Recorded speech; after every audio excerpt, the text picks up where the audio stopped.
Alrighty guys, welcome back to Balake's Fish Room. So today I'm starting off in front of the marbled fenestratus only because they're just looking really good at the moment in this male and female that I just showed you. They're starting to show signs of pairing up and signs of sexual maturity. So I think it's going to be not long until we get a spawn out of these guys. But the fish that I wanted to focus on today are the Festae. So the Mesoheros Festae, if I'm saying that correct.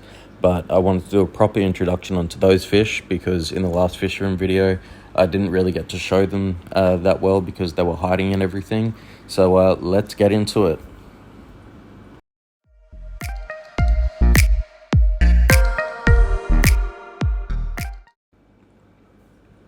Okay, so just before I get into the Festae, I just wanted to show you the update on the Trimax. So this one here, this is the biggest out of the bunch. The rest of them are about this size, about an inch long, but in comparison, that big male that you saw is just a phenomenal specimen. But anyway, that's not what I want to talk about. I want to talk about these guys, which I'm just feeding here. So these are the Hikari Cichlid Gold sinking pellets, and I'm just going to drop a bunch into the Festae tank, and there they are.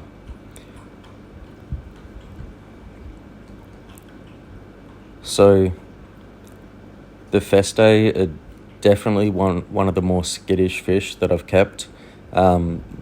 If I compare them to the red bay snooks, you can just go straight up to the glass of the snook tank and go straight up to them and they don't swim away. But when you approach these guys, you've got to approach their tank nice and slow, not making any crazy movements because they will get very scared, and they tend to hide a lot as well. So once they get scared off, they do tend to hide. But they're definitely starting to get more comfortable around me. I've had them for about 2 months now, I think. So they're getting a lot more comfortable. And this guy is absolutely stunning.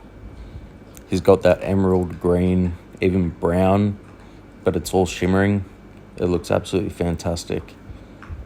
And this female, she's starting to colour up a lot more. She started off really faded, but she's starting to look a lot better. And I think this terracotta pipe, they've just been hanging around there a lot more recently. So I wouldn't be surprised if they actually started to pair up and maybe even spawned. But you can see they're getting a lot more comfortable around me. I can come up to the glass and film them a little bit. I did have to bribe them with a bit of food, but that's all right. You got to do what you got to do.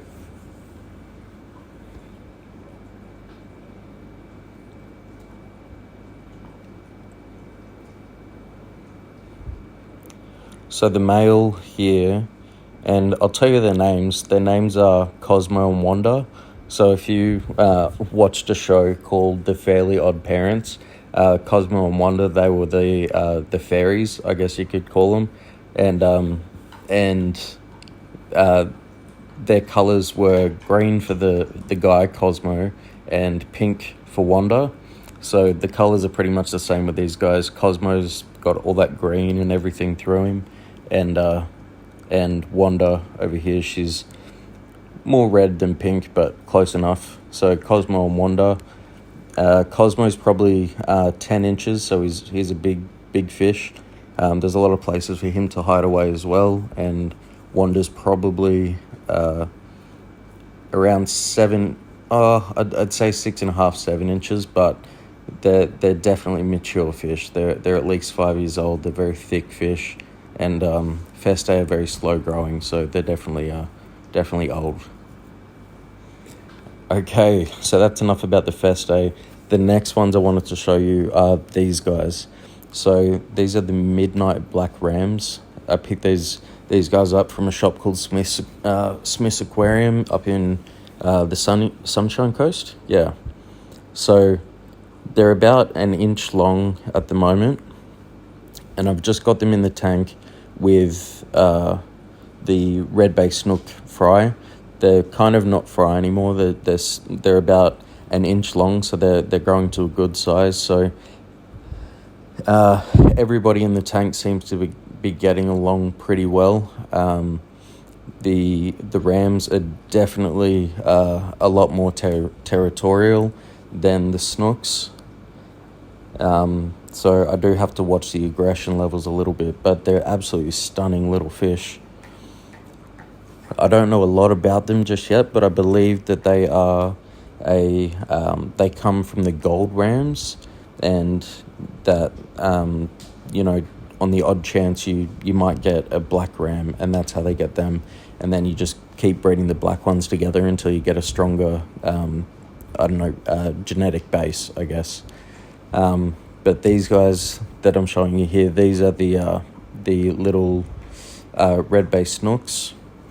So they're starting to actually look like little fish, like little proper red bay snooks, but everything in this tank is getting along pretty well for the most part, which is a really good thing. There's heaps and heaps of room places to hide, so we've got this little cave at the back of the tank, just to give the rams a few options and a few different little places to set up territory.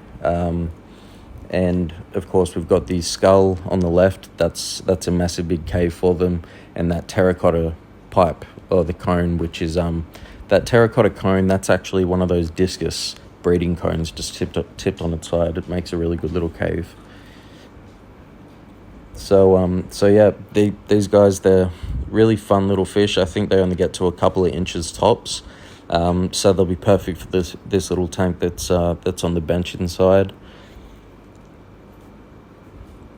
And once I sell the red bay snooks and the peppermint bristlenose that are in here as well, that'll just mean that I'll just have the rams in this tank, and see if we can get them breeding as well. That'll be really a fun little hobby, little side project.